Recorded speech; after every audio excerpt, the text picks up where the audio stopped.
இறைவனை அடையக்கூடிய மார்க்கத்தில் தலை சிறந்தது ஞான மார்க்கம். அப்பர் சாமி சொல்கிறாரு, ஞானத்தால் தொழுவார் சில ஞானிகள், ஞானத்தால் தொழக்குன்னு நான் தொழுவேன்கிறார். இது என்ன சார், இது ஞானம்னு என்ன அப்படின்னா, சரியை, கிரியை, யோகம், ஞானம். சரியை என்றால் ஒரு சிலையை பார்த்து முருகா எனக்கு கும்பிடுங்க, முருகன் சிலையை பார்த்து கும்பிடுறாரு.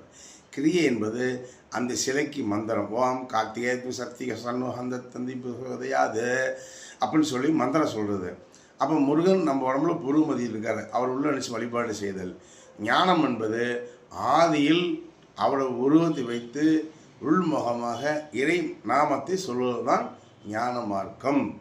அந்த ஞான மார்க்கத்தை ஞானிகள், ஞானத்தால் ஞானிகள் சிலர் தொழுவார் இறைவனை, ஞானத்தால் தொழக்கண்டு நானும் தொழுவேன் அப்படிங்கிறாரு.